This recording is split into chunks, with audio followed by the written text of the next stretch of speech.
मेरी शादी को अभी 6 महीने ही हुए थे। इस दौरान मैंने अपने पति नरेंद्र में बहुत बदलाव महसूस किया। नरेंद्र मुझसे ज्यादा अपनी भाभी दीपिका की बातों को तवज्जो देता था। यह बात मुझे बुरी लगती थी। घर की छोटी छोटी समस्याओं पर भी वो अपने भाभी से बातें करता और मेरी बड़ी से बड़ी बात पर भी ध्यान नहीं देता था। शुरू में तो मुझे लगा कि 10 साल पुरानी भाभी से लगाव तो हर देवर को होता ही है और बीवी के आ जाने के बाद यह लगाव कम हो जाता है, लेकिन नरेंद्र और उसकी भाभी के बीच का लगाव मुझे कभी कम होता नजर नहीं आया। अब तो मुझे यह लगने लगा था कि बात सिर्फ लगाव की नहीं बल्कि दोनों के बीच इससे ज्यादा ही कुछ है। मेरी जेठानी थी भी ऐसी कि कोई भी मर्द उसे देखते ही उस पर फिदा हो जाए। मुझे उसकी इसी सुंदरता से डर लगता था। मुझे यकीन हो गया था कि मेरा पति नरेंद्र अपनी भाभी की सुंदरता की वजह से ही उससे दूरी नहीं बना पा रहा। एक दिन सुबह जब मैं उठी तो देखा कि नरेंद्र अपने भाभी के कमरे से निकल रहा था और मुझे देखते ही वो घबरा गया और सीधे कमरे में जाकर बाथरूम में घुस गया। मैं समझ गई थी कि सुबह सुबह नरेंद्र अपनी भाभी के साथ क्या करके बाथरूम में नहाने घुसा है। मैंने जोर से बाथरूम का दरवाजा पीटा और बोली, नरेंद्र, तुम्हें उस औरत के साथ यह सब करना था तो मेरी जिंदगी क्यों बर्बाद की? मैं आज ही अपने मायके जा रही हूँ। मेरी यह बात सुनते ही नरेंद्र ने दरवाजा खोला और उसने एक जोरदार थप्पड़ मेरे चेहरे पर लगा और फिर मेरा गुस्सा भी 7वें आसमान पर चढ़ गया। मैंने भी नरेंद्र को एक जोरदार घूसा लगा दिया। नरेंद्र ने मेरे हाथों को पकड़ लिया और मुझे खींचते हुए बेड पर ले जाकर पटक दिया और बोला, रुचि, आइंदा कभी उस औरत के बारे में ऐसी बातें की तो मुझसे बुरा कोई न होगा। मैं कुछ कहती कि नरेंद्र ने अलमारी से अपने कपड़े निकाले और आंगन में चला गया। मैं बिस्तर पर पड़ी रही लेकिन वो मुझे देखने तक नहीं आया और सुबह का नाश्ता किए बगैर ड्यूटी पर चला गया। आधे घंटे में मैंने भी अपना सामान पैक किया और अपने मायके शीतलपुर के लिए निकल पड़ी। मेरी जेठानी ने पूछा भी कि कहाँ जा रही हो। मैंने उसकी बात का कोई जवाब नहीं दिया। मेरे इस तरह जाने की खबर नरेंद्र को भी लग चुकी थी। बस स्टैंड से शीतलपुर की बस पकड़कर मैं शाम तक अपने मायके पहुँच गई। वो मुझे लगातार कॉल कर रहा था लेकिन मैंने उसका कॉल रिसीव नहीं किया और घर पहुंचते ही मैंने अपना फोन स्विच ऑफ कर लिया और अपनी माँ को सारी बातें बताकर रोने लगी। वो बोली, तूने बिल्कुल सही किया रुचि जो तू यहाँ आ गई। अब तू नरेंद्र के पास तभी जाएगी जब नरेंद्र उस चुड़ैल के मकान से अलग रहने की कसम खा लेगा। आखिर नरेंद्र के पास किस चीज की कमी है? कृति नगर में ही उसके 2 प्लाट है। वो तुझे लेकर अलग क्यों नहीं रहता? मेरी छोटी बहन पिंकी भी मुझे लेकर बेहद परेशान थी। पिंकी की शादी होने वाली थी। 5 महीने रह गए थे। मेरी हालत देखकर अब वो भी ससुराल के नाम से डरने लगी थी। मेरा छोटा भाई रोहित अपनी जॉब से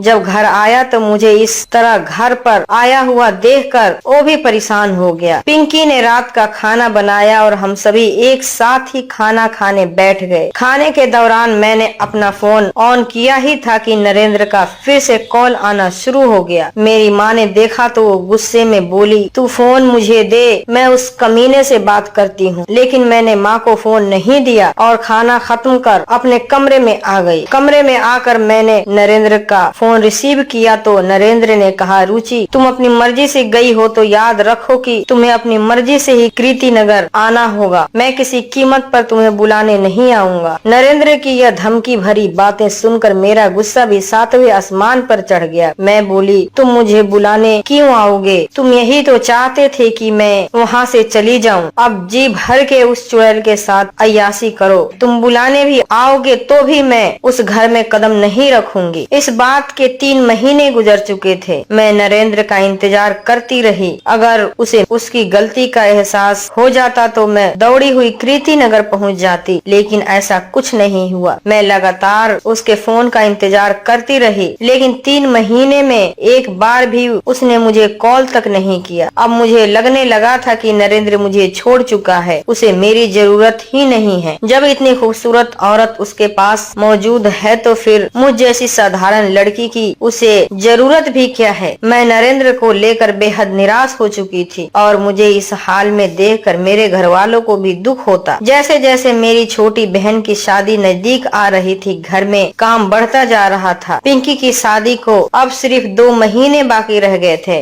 और मेरे पापा भी 2 महीने की छुट्टी लेकर घर आ गए थे। उन्होंने मुझसे कहा कि पिंकी की शादी के बाद वो मेरी ससुराल जाकर नरेंद्र से फाइनल बात करके आएंगे। अगर वो मुझे अपनाने को तैयार नहीं हुआ तो उस पर दहेज का मुकदमा दर्ज करवा देंगे। लेकिन मैं ऐसा नहीं चाहती थी, इसीलिए जैसे जैसे पिंकी की शादी की तारीख नजदीक आ रही थी, मेरा डर बढ़ता जा रहा था। मुझे मायके आए हुए 5 महीने का वक्त गुजर चुका था। पिंकी की शादी में केवल 20 दिन का वक्त बाकी रह गया था और शादी के कार्ड भी छप चुके थे। एक दिन मैंने नरेंद्र को कॉल मिलाया और बोली, नरेंद्र तुम शादी में नहीं आओगे? नरेंद्र ने कहा, मुझे तो अभी तक यह मालूम नहीं कि शादी किसकी है। मैंने कहा 6 तारीख को पिंकी की शादी है। नरेंद्र ने कहा, लेकिन तुम्हारे घर से तो मुझे किसी ने खबर ही नहीं दी, ना ही शादी का कार्ड ही पहुंचा। मैंने कहा तुम इस घर के दामाद हो, तुम्हें तो बिना कार्ड के ही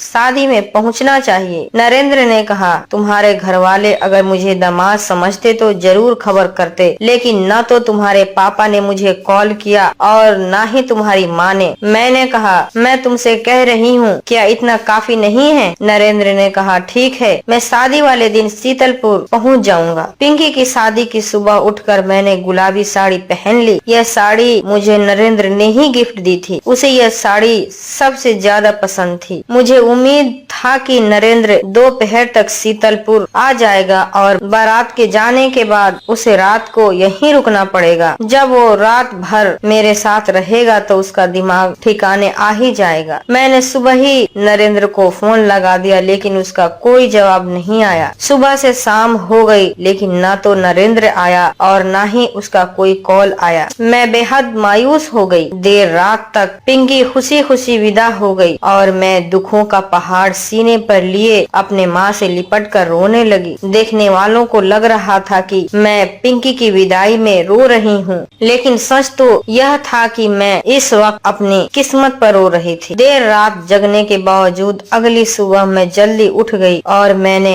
अपनी माँ से कहा, माँ मैं आज ही कृति नगर चली जाऊंगी। मेरी इस बात पर मेरी माँ मुझसे बेहद नाराज हुई। वो बोली, जो आदमी तेरी बहन की शादी के लिए समय न निकाल पाया, उसके पास तेरे लिए भी वक्त नहीं होगा। तू सब्र कर। तेरे पापा पुलिस विभाग में मामूली कांस्टेबल ही हैं, तो क्या हुआ, वो उस नरेंद्र और उसके घर वालों को छोड़ेंगे नहीं। पापा को यह बात पता चली तो वो भी बेहद नाराज हुए और उन्होंने मुझे कीर्ति नगर जाने से सख्ती से रोक दिया। मैं दिन भर नरेंद्र को कॉल मिलाती रही, लेकिन उसका फोन अब भी स्विच ऑफ ही था। रात को मायूस होकर मैं बिस्तर पर जाकर सो गई। अब नरेंद्र की ओर से कोई उम्मीद बची ही नहीं थी। मुझे पूरा यकीन हो गया था कि जल्द ही मेरा और नरेंद्र का रिश्ता हमेशा के लिए खत्म हो जाएगा। लेकिन तभी अचानक मेरे फोन की घंटी बजी। नरेंद्र का ही फोन था। मैंने झट से फोन उठाया। उधर से नरेंद्र की आवाज आई। वो रोता हुआ बोला, रुचि सब खत्म हो गया। मैंने कहा, अभी कुछ खत्म नहीं हुआ है। अगर तुम मेरे घर आकर मुझे यहाँ से ले चलो तो हमारा रिश्ता अभी भी बच सकता है। नरेंद्र ने कहा,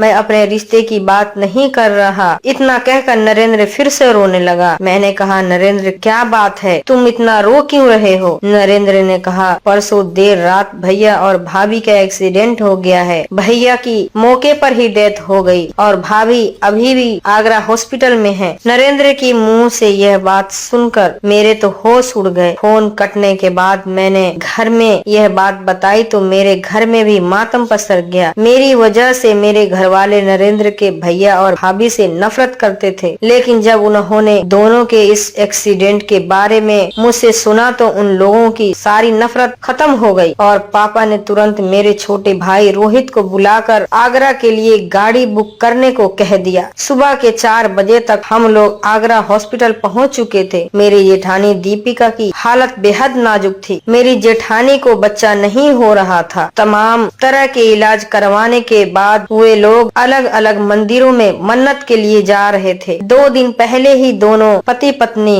मेहंदीपुर बालाजी दर्शन के लिए गए थे और वापसी में उनकी कार का भयंकर एक्सीडेंट हो गया। मेरे जेठ तो मौके पर ही खत्म हो गए और कल उनका पोस्टमार्टम होकर अंतिम संस्कार भी हो गया, लेकिन जेठानी अभी भी कोमा में थी। कुछ दिनों तक मेरी जेठानी का इलाज चलता रहा। मेरे घर वाले शीतलपुर जा चुके थे। अब हॉस्पिटल में मेरी जेठानी केवल मेरे भरोसे ही थी। नरेंद्र सुबह ड्यूटी चले जाते और रात को ड्यूटी से लौटते वक्त हॉस्पिटल से होते हुए घर जाते। मैं हॉस्पिटल में रहकर दिन रात अपनी जेठानी की सेवा में लगी रहती। यह देखकर नरेंद्र का बर्ताव भी बदल गया था। वो फिर से मुझसे बेहद प्यार करने लगा था। मुझे हॉस्पिटल में रहते 1 महीने बीत चुके थे। अब तो हॉस्पिटल ही मेरा घर हो चुका था। इस बीच मेरी जेठानी की सेहत में इतना सुधार जरूर हुआ था कि वो होश में आ चुकी थी। उन्हें उनके पति के मरने का पता भी चल चुका था, लेकिन किसी से कुछ बोल पाने की स्थिति में वो नहीं थी। 2 महीने बाद डॉक्टर्स ने उन्हें छुट्टी दे दी और मेरी जेठानी घर आ गई। मेरी ससुराल में मेरे सास ससुर दोनों ही नहीं थे। मैं जब ब्याह कर कृति नगर आई थी तब घर में मेरे अलावा कुल 3 ही लोग रहा करते थे। नरेंद्र और नरेंद्र के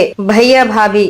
मेरी जेठानी दीपिका ही इस घर की मालकिन थी। सब कुछ उन्हीं की देख रेख में होता था, लेकिन अब वही दीपिका इतनी कमजोर और लाचार हो चुकी थी कि मुझे उनकी देखभाल करनी पड़ती थी। धीरे धीरे 3 महीने बीत चुके थे। मेरी जेठानी की सेहत में अब काफी सुधार हो चुका था। उनकी तंदुरुस्ती लौट रही थी, लेकिन अब भी वो किसी से बात कर पाने की स्थिति में नहीं थी। मेरी जेठानी के मायके में कोई नहीं था, इसीलिए उनकी हर तरह की सेवा मुझे ही करनी पड़ती। इसी बीच मुझे पता चला कि मैं प्रेग्नेंट हो चुकी हूँ, तो यह खबर मैंने सबसे पहले नरेंद्र को ही दी। वो बेहद खुश हुआ और सीधे अपनी भाभी के पास जाकर उनके हाथों को चूमते हुए उन्हें यह खुशखबरी सुना दी। मेरी जेठानी कुछ बोल तो नहीं सकती थी, बस उनके चेहरे पर हल्की सी मुस्कान नजर आई। इसका मतलब यही था कि वो बेहद खुश थी। धीरे धीरे वक्त बीता और मेरा 8वां महीना शुरू हो गया। इस बीच मैंने महसूस किया कि नरेंद्र फिर से अपनी भाभी के करीब होता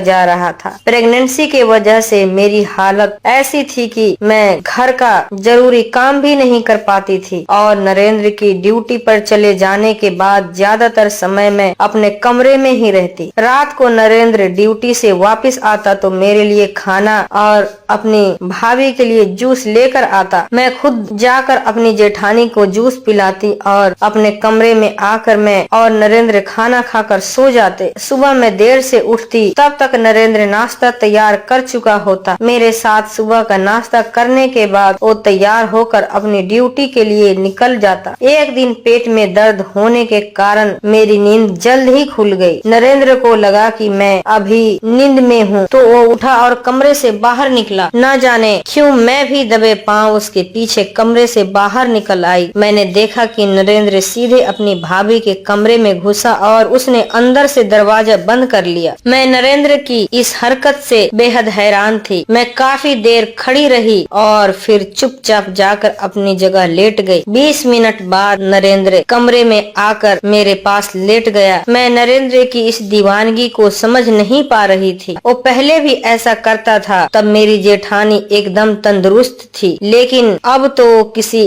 अपाहिज की तरह बिस्तर पर पड़ी रहती है। फिर नरेंद्र कमरा बंद कर उसके साथ क्या करता है? कहीं ऐसा तो नहीं कि दीपिका पूरी तरह ठीक हो गई हो और बीमार होने का नाटक कर रही हो ताकि मेरी नजरों में दोनों की हकीकत छुपी रहे। अपाहिज होने की आड़ में देवर भाभी का रोमांस चल रहा था और मुझे खबर तक नहीं लगी। मैं अगले कुछ दिनों तक सो नहीं पाई। मुझे नरेंद्र से फिर से नफरत सी होने लगी थी। मैं रोज देर रात को नरेंद्र को दीपिका के कमरे की ओर जाते हुए देखती। मेरे गहरी नींद में सो जाने के बाद नरेंद्र बिस्तर से उठकर अपनी भाभी के रूम में जाता और अंदर से दरवाजा बंद कर आधे घंटे बाद वापस आता तो पसीने में नहाया हुआ होता और मेरे बगल में लेट जाता। मेरा बच्चा होने में अभी 15 दिन बाकी रह गए थे। मैंने तय कर लिया था कि मैं दोनों की रासलीला अब ज्यादा दिनों तक बर्दाश्त नहीं कर पाऊंगी। बच्चा होने के बाद तो मैं हफ्तों तक कमरे से बाहर नहीं निकल पाती। इसीलिए बच्चा होने से पहले ही मैं दोनों को रंगे हाथों पकड़ने का मौका देख रही थी। रात को नरेंद्र घर आया तो हमेशा की तरह वो मेरे लिए खाना और अपनी भाभी के लिए जूस लेकर आया था और जूस का गिलास मुझे पकड़ाते हुए बोला, भाभी को जूस पिला कर आओ, फिर हम खाना खा लेंगे। मैंने कहा, आज तुम ही पिला आओ, मेरी तबीयत सही नहीं है,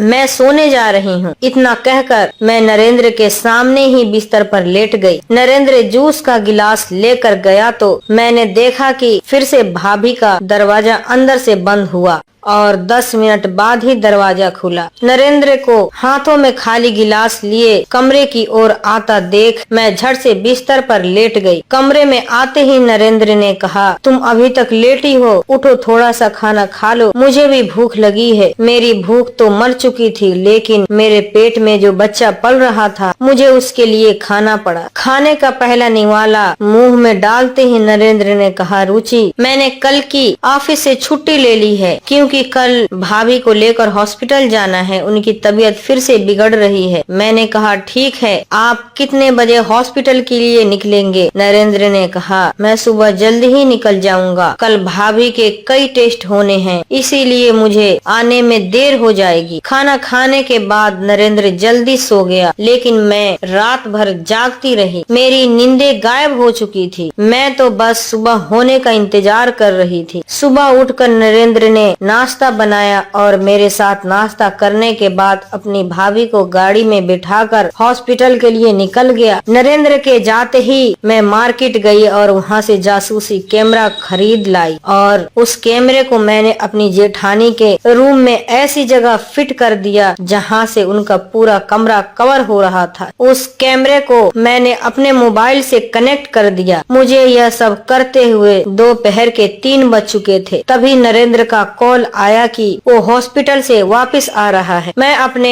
आज के काम से बेहद खुश थी। कल तक मेरे पास वो सबूत होगा जिसके आधार पर नरेंद्र और उसकी भाभी की असलियत मेरे लिए राज बनकर नहीं रह जाएगी। नरेंद्र अपनी भाभी को लेकर हॉस्पिटल से घर आया और भाभी को कमरे में बेड पर लिटाकर मेरे कमरे में आ गया और फिर उसने अपनी भाभी की सारी दवाइयाँ मुझे पकड़ा दी और कौन सी दवाइयाँ कब खिलानी है ये मुझे समझाने लगा। इस दौरान उसके हाव भाव देखकर मुझे तो ऐसा लग रहा था जैसे दीपिका उसकी भाभी नहीं बल्कि बीवी हो। रात को नरेंद्र खुद ही अपनी भाभी के कमरे में जूस और दवाइयाँ लेकर गया और आधे घंटे में वापस लौट कर आया। खाना खाने के बाद वो सो गया और मैं सुबह होने का इंतजार करती रही। मेरे गहरी नींद में होने के बाद नरेंद्र उठा और अपनी भाभी के कमरे में चला गया। आधे घंटे के बाद पसीने में तर होकर लौट आया और मेरे पास लेट गया। जब नरेंद्र अपनी ड्यूटी पर चला गया तो मैंने झट से कल से अब तक की रिकॉर्डिंग देखनी शुरू की और मेरे होश उड़ गए। नरेंद्र अपनी भाभी के कमरे में गया, उन्हें गोद में उठाकर व्हील चेयर पर बैठाया और भाभी की गंदी हुई चादर को उठाकर उसने एक तरफ रख दिया। फिर उसने उस गंदी चादर की जगह पिछले दिन धोई गई साफ चादर को बिछा दिया। फिर गंदी चादर को कमरे के बाथरूम में ले जाकर धोने लगा और फिर उसने धोई हुई चादर को बाथरूम के खिड़की पर ही सूखने के लिए टांग दिया। फिर उसने अपनी भाभी की सलवार उतारकर उन्हें धोए हुए साफ कपड़े पहनाया और गंदे कपड़ों को बाथरूम में ले जाकर धोने लगा। इस रिकॉर्डिंग को देखने के बाद मेरा रूटीन यही हो गया था कि जैसे ही नरेंद्र अपनी ड्यूटी पर निकलता मैं अपने मोबाइल में दीपिका के कमरे में छुपाई गई जासूसी कैमरे की रिकॉर्डिंग देखने बैठ जाती और हर बार मुझे नरेंद्र का वही रूटीन नजर आता। नरेंद्र अपने भाभी के कमरे में उनके साथ जो करता वो या तो पति कर सकता था या कोई बेटा ही अपनी माँ की ऐसी सेवा कर सकता था। एक दिन अचानक मेरी तबीयत खराब हुई और मैं हॉस्पिटल में एडमिट हो गई। 2 दिन बाद ही मैंने एक खूबसूरत सा बेटे को जन्म दिया और कुछ दिनों में मैं अपने बेटे को लेकर घर आ गई। इस दौरान मेरी देखभाल के लिए मेरी माँ मेरी ससुराल आ गई थी। एक दिन मैंने अपनी माँ को नरेंद्र और उसकी भाभी वाली वीडियो दिखाई तो उसने अपने माथे पर हाथ रख लिया और मुझसे बोली, रुचि तू बहुत नादान है। ये देवर भाभी वाला प्यार नहीं है, बल्कि कोई पति ही ऐसा कर सकता है। मैं तो आज शीतलपुर के लिए निकल रही हूँ। कुछ दिनों बाद तू भी शीतलपुर आ जाना। मैं तुझे अब और यहाँ नहीं रहने दूंगी। जिस दिन मेरा लड़का 1 महीने का हुआ, उसी दिन मेरी जेठानी की तबीयत ज्यादा बिगड़ी और अगले दिन हॉस्पिटल में उनकी मौत हो गई। दीपिका की मौत से नरेंद्र बिल्कुल टूट सा गया। ऐसा लग रहा था जैसे नरेंद्र की सगी माँ की डेथ हुई हो। कुछ समय बाद एक दिन मैंने नरेंद्र का मूड देखकर उससे पूछ ही लिया। मैंने कहा, नरेंद्र अब तो भाभी इस दुनिया में नहीं है और मैं जानती हूँ कि तुम उनसे बेहद प्यार करते थे। इतना प्यार तो कोई बेटा भी अपनी माँ से नहीं करता। तुम उनके गंदे कपड़े अपने हाथों से धोते थे, आखिर क्यों? नरेंद्र ने मेरी तरफ देखा और गहरी सांस। थोड़ी देर की खामोशी के बाद बोला, मैं और मेरे बड़े भाई सतीश ने बचपन में बहुत कुछ झेला था। मेरी सगी माँ बचपन में ही मर गई थी और मेरे पापा ने दूसरी शादी कर ली थी। मेरे पापा की मौत के बाद मेरी सौतेली माँ ने मेरे पापा की पूरी प्रॉपर्टी को हड़प लिया और हमें दर दर की ठोकरें खाने पर मजबूर कर दी। मेरे भैया ने मजदूरी कर मुझे पढ़ाया लिखाया। 10 साल पहले मेरे बड़े भैया ने दीपिका से शादी की, जो अपने माँ बाप की इकलौती बेटी थी। दीपिका भाभी के माँ बाप भी उसे छोड़कर इस दुनिया से जा चुके थे। भाभी के पास जो भी संपत्ति थी वो सब उन्होंने मेरे भैया के हवाले कर दी और उन्होंने मेरी माँ की तरह मेरी परवरिश की। मैंने अपनी सगी माँ को नहीं देखा था, लेकिन भाभी ने सगी माँ की कमी पूरी कर दी थी। 5 साल पहले मुझे निमोनिया हो गया था और महीनों तक मैं बिस्तर पर पड़ा रहा। इस दौरान मेरा ख्याल मेरी भाभी ने ही रखा था। अगर कोई दूसरी औरत होती तो वो मेरे गंदे कपड़ों को हाथ भी नहीं लगाती, लेकिन दीपिका भाभी अपने बेटे की तरह मेरे गंदे बिस्तर को साफ करती, मेरे कपड़ों को धोती। उनके देखभाल की वजह से ही मैं मौत के मुंह से वापस आ गया, लेकिन मेरी देखभाल में इतनी ताकत नहीं थी, इसीलिए मैं अपनी भाभी को बचा नहीं सका। इतना कहकर नरेंद्र मेरे कंधों पर सिर रखकर रोने लगा। उसकी यह हालत देखकर मुझे भी रोना आ गया। साथ ही नरेंद्र को लेकर मेरी सारी गलतफहमियां भी दूर हो गई। मैं खुद को बेहद खुशनसीब समझने लगी कि मुझे नरेंद्र जैसा पति मिला था। मैंने अपनी माँ को तुरंत फोन मिलाया और बोली, माँ मैं अब शीतलपुर नहीं आऊंगी। कहानी से सीख, शक इंसान को कहीं का नहीं छोड़ता। कई बार हम जिन चीजों को सच समझ लेते हैं उनके पीछे की वजहें बिल्कुल अलग ही होती हैं। इसीलिए सिर्फ शक की बिना पर ही आखिरी फैसले तक पहुंचना हमारी बेवकूफी साबित होती है। आपको यह वीडियो कैसा लगा कमेंट बॉक्स में जरूर बताएं। मेरे इस चैनल को सब्सक्राइब जरूर करें, क्योंकि मैं आपके लिए लाती हूँ सबसे ओरिजिनल कहानियाँ। शुक्रिया आप